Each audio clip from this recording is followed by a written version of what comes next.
All right, we're going to talk about polynomials and specifically graphing polynomials when they're factored.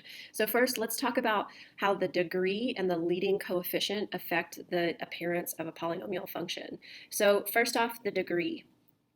The degree tells you, I always look at it as whether the function is going to be a messed up wonky line or a messed up wonky parabola. So if the degree is odd, then it's going to be a wonky line. If the leading coefficient is positive, then it's going to be a wonky uphill line.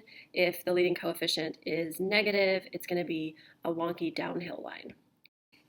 So if you recognize that that's kind of how the end behavior is going to be, it's going to help you identify what y does or what the function does as x approaches infinity and negative infinity. Let's go over and talk generally about that second column. So remember, if the degree is even, then it's going to be a wonky parabola. If the leading coefficient, again, is positive, then it's going to be a wonky uphill parabola or opening up parabola. And if the leading coefficient is negative, it's going to be a wonky parabola that opens downward. So let's apply these now. So here, if we're dealing with a polynomial function that has a positive leading coefficient, then we know that it's going to be a wonky uphill line. So the end behavior is going to go up to the right and down to the left. So think about that would look like a line, the end behavior of a positive slope line. So now let's talk about how to finish these statements as x approaches infinity. So let's look at this. As x approaches infinity means we're going to the right.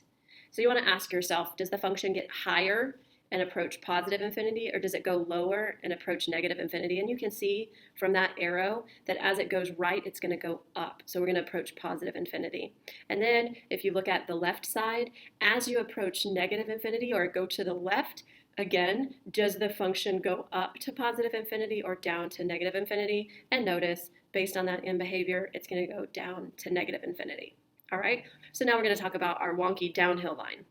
First, in behavior, think about a downhill line is going to look like this. So that means as we approach negative infinity, it's going to go up.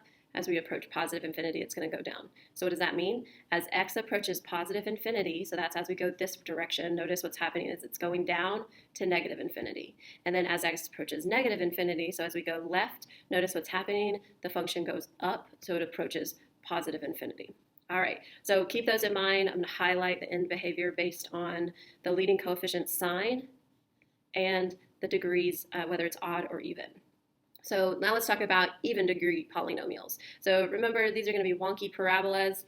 If the a sub n is positive, then that means it's going to be a wonky uphill parabola. So think about what that would look like. The end behavior is going to be like that. So it's going to go up on both sides. So let's talk about how we would complete the statements at the bottom. So as x approaches positive infinity, ask yourself, does that function go up or down? And hopefully you can see that it's going to go up to approach positive infinity. And as we go to the left, so as x approaches negative infinity, does the graph go up or down? And again, hopefully you see based on that arrow that it goes up to, again, positive infinity. And finally, if the degree is even, but the leading coefficient is negative. So think about a downward opening parabola. And then think about that end behavior. The end behavior of this polynomial function is going to be the same. So as x approaches infinity, so as it goes to the right, notice what happens to the graph. The graph gets lower, so it approaches negative infinity. And for the left side, as x goes further and further to the left, the graph gets lower and lower and lower, so also approaches negative infinity. So a good table to help you remember, generally speaking, how your polynomial function is going to end and begin.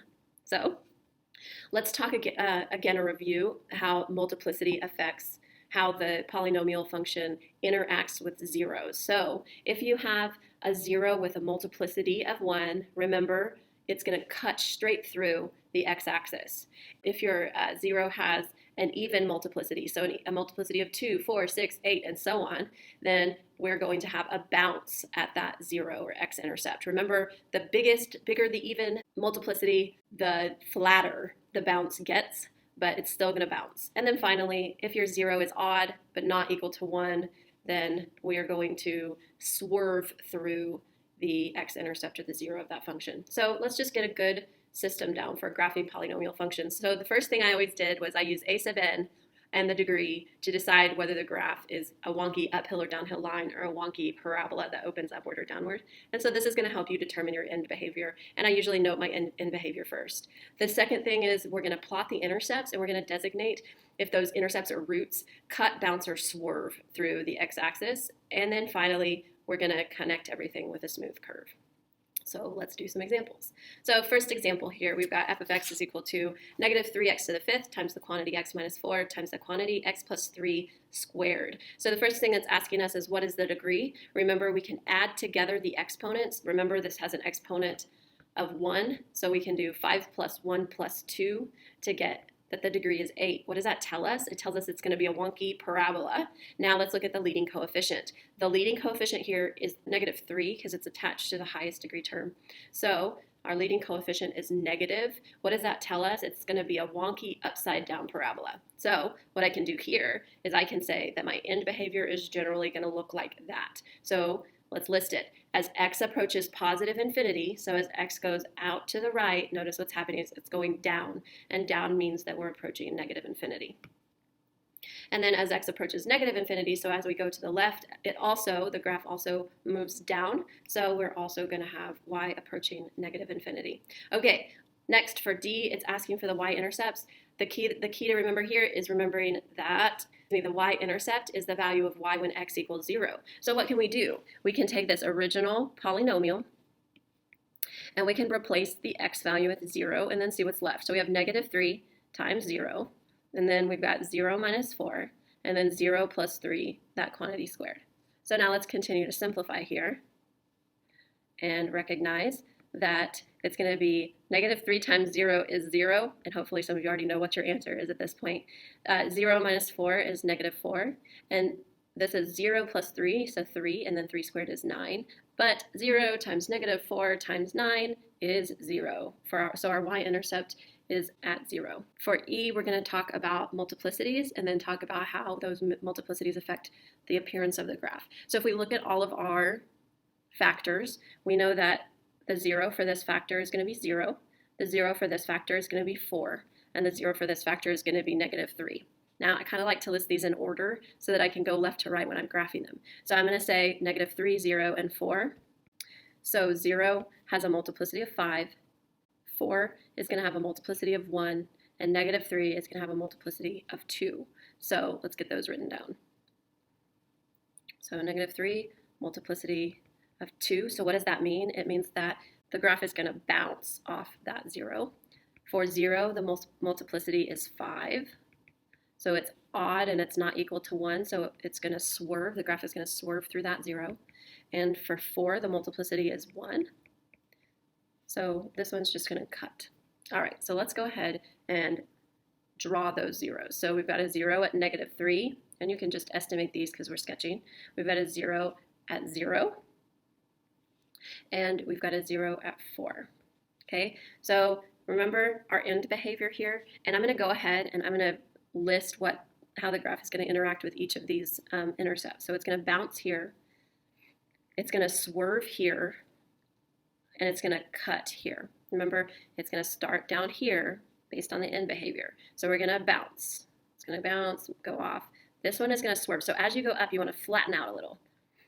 And then keep going up, and then this one's just going to cut and go down so that it matches the end behavior there. And now we have a fairly good estimate of what that graph is going to look like. All right, let's talk about domain and range now. So domain, look at this. Because we've got arrows on the end of both of these sides, we know that our domain is going to be all real numbers. The range, we know that the lowest value for the range, because this is going to keep going forever and ever, we know that our range is going to be a negative infinity, but we don't know the top of the range. We don't know exactly what this number is right here. So what we're going to say is that it goes to cannot be determined. Later on, you'll be able to determine that, but not yet in Algebra 2. And recognize there's no open dot or anything there, so we'll have a bracket associated with the cannot be determined. All right, and then G, let's talk about the number of relative or local minimums and maximums, and we'll talk about where they exist. So remember, minimums are valley lows. So we've got a low part right here. Notice that it has to also change direction. So, and then our high points are going to be right here and right here. So for our minimums, we have one minimum, Now let's just talk about if we can tell where that's at. We're not really sure. We know that it's somewhere between 0 and -3, but we can't determine exactly where it is, so we're going to say at cannot be determined. And then for our maximums, we have 2, and because this one right here bounces off an x-intercept, we can determine where that one is. So we have 2, and then 1 is at -3, and 1 is at cannot be determined. So we don't know exactly where that hits above the x-axis, so we can't determine it. Not yet, anyway. Okay, so example 2, and at this point, if you feel good about these, go ahead and pause the video and see if you can do it on your own, and then use the video to check your work. So first, let's do the degree. So we've got a degree of 1 here, we've got a degree of 2, and a degree of 3, so we're going to go ahead and add those all together and find that this has a degree of 6, and then look at the sign of the a value, or a sub n, and we know that it's negative. What do we know now? We know that the end behavior is going to be similar to a parabola. So again, we'll have end behavior like that. So as x approaches infinity, y is going to approach -infinity, and as x approaches -infinity, y is also going to approach -infinity. Okay, let's go ahead and do our y-intercepts. So we're going to plug in a 0 for x, so we're going to say negative, and then it's 0 plus 1 times 0 minus 3 squared times 0 minus 2 cubed. And go ahead and simplify from here. It's going to be a -1 times -3 squared is 9 times -2 cubed is -8. So then when we multiply all 3 of those numbers together, we get a positive 72 for our y-intercept. All right, now let's deal with our zeros. So here, for this factor right here, our 0 is -1. For here, it's +3, and for here it's +2. And then notice your multiplicities. So let's go ahead and list those. I'm going to list them from smallest to largest. So our first 0 or root or x-intercept has a multiplicity. It's -1 and it has a multiplicity of 1. What does that mean? It means that the polynomial will cut through the x-axis at -1. Then the next 0 x-intercept root is 2, and then it has a multiplicity of 3. That means that it's going to swerve through at 2. And then finally 3 has a multiplicity of 2. That means it's going to bounce off the axis. All right, so let's go ahead and plot those. So we've got 1, 0 at -1, and there it's going to cut. Our next one is at +2, and that one is going to swerve. And then our last one is at +3, and that one is going to bounce. So let's go ahead and estimate what this is going to look like. So we're starting down here in the bottom left. So we'll start going here. It's going to cut. We don't know how far it goes up, just show that it does go up. When we get to 2, it's going to flatten out and then continue going down, and then it's going to go back up and bounce and then continue down to the negatives. My line is kind of shaky there, but hopefully you get the idea. All right, so let's do domain and range. Domain, again, notice because we have arrows on both sides, is going to be all real numbers. The range, again, because it goes down to infinity, so -infinity will be the first part of our interval, and then the highest value is here, but we don't know what it is. So we're going to have to say cannot be determined, and then a bracket because we don't see any open circles. And then finally, let's do the minimums and maximums. So minimums, remember, we're looking for valley lows. The lows have to change direction. So this would be our valley low. So our minimum, we're going to have 1, and it's at a place that we can't determine. We know that it's between 2 and 3, but we don't know exactly where it is, so we're going to just say at CBD. And then maxes, we've got a max right here and a max right here. We can't figure out what that max is at for sure, but we do know what that one is. So we can say we have 2 maximums, or relative maximums. One is at +3, and one is at cannot be determined. All right. Next one, again, if you feel good now, go ahead and pause the video and try to do it on your own and then check yourself. So here we've got f of x is equal to 3 times the quantity x minus 1 cubed times the quantity x plus 2 squared times the quantity x plus 1 squared. So the degree, we're going to add together all of our exponents and find that the degree is 3 plus 2 plus 2, so that's 7. The sign of the leading coefficient, so that's going to be our leading coefficient. If we were to multiply everything out, we would have an x to the 7th, and we'd have a coefficient of +3. So we've got a positive leading coefficient. What does that tell us? It tells us that our end behavior is going to be like an uphill line. So we know that the ends of the polynomial function are going to look something like that. So let's list what that means. As x approaches positive infinity, so as we go to the right, notice what's happening is the graph is getting higher, so y is going to approach infinity, and as x approaches negative infinity, it's going to go lower and lower to approach negative infinity also. All right, y-intercepts. We're going to plug in zeros for our x values, so we'll end up with 3 times 0 minus 1 is negative 1 cubed. 0 plus 2 is 2. We'll square that. 0 plus 1 is 1, and we'll square that as well. And now we can simplify from there. So negative 1 cubed is still negative 1. 2 squared is 4, and 1 squared is 1. So we end up with 3 times negative 1 times 4, which gives us a y-intercept at negative 12. All right, let's do multiplicities now. So if we look at each of our factors, our 0 for this factor is going to be positive 1. Our 0 for this factor is going to be a negative 2, and our 0 for this factor is going to be a negative 1. Now we can do multiplicities as well. So 1 has a multiplicity of 3, negative 2 has a multiplicity of 2, and negative 1 has a multiplicity of 2. So let's go ahead and get those written down. So I'm going to go ahead and put them in order from smallest to largest. So negative 2 had a multiplicity of 2. That tells us that the graph is going to bounce at negative 2. At negative 1, we've got also a multiplicity of 2. So we're going to have another bounce. And then at positive 1, we have a multiplicity of 3. So we're going to have a swerve. So let's go ahead and graph that.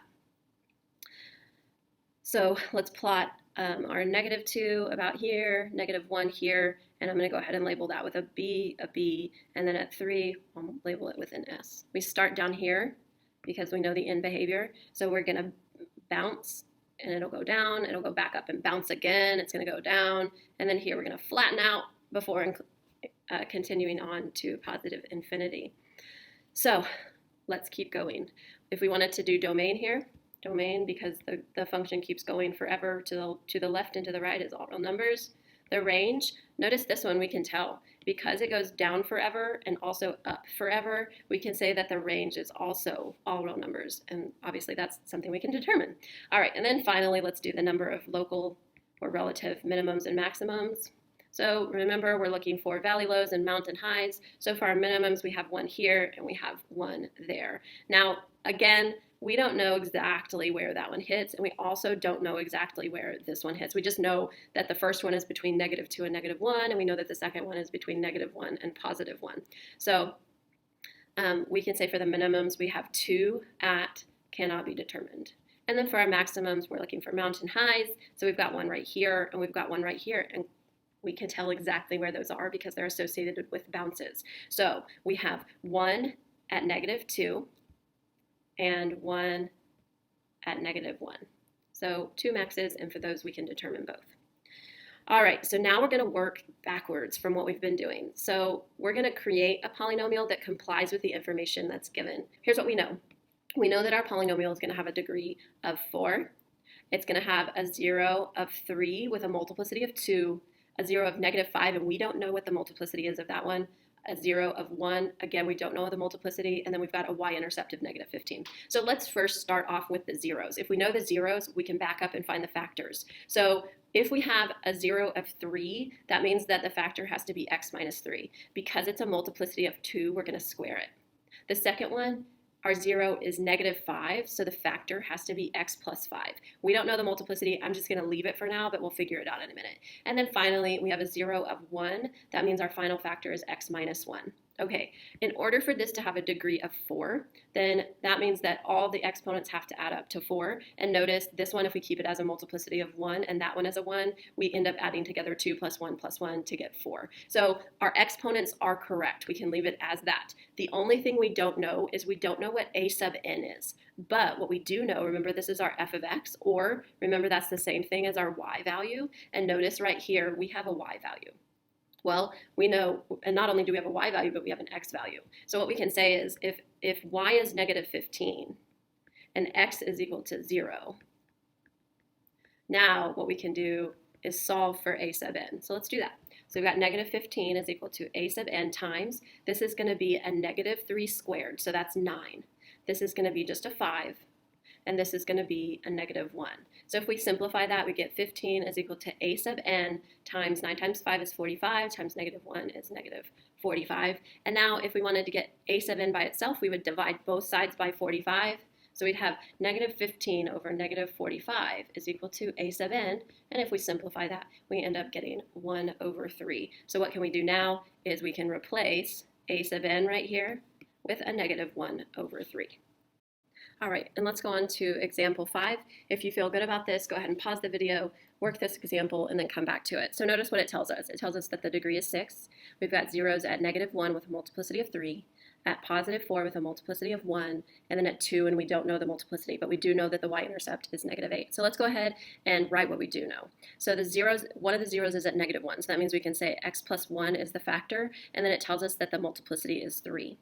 And then we've got another 0 at 4. That means the factor is x minus 4, and the multiplicity is 1, so I'll just leave that one blank. And then finally, we've got a factor or a 0 of 2, so that means the factor is x minus 2, and we don't know the multiplicity for that one. But what we do know is the degree. So if this degree is 3, this degree is 1, and the total degree is 6, then that means this has to be a 2. So now we know everything except for our a sub n value. So let's use the y-intercept to figure that out. So we're going to plug in a negative 8 for f of x, and then we're going to solve for a sub n. So we're going to plug in a 0 for x,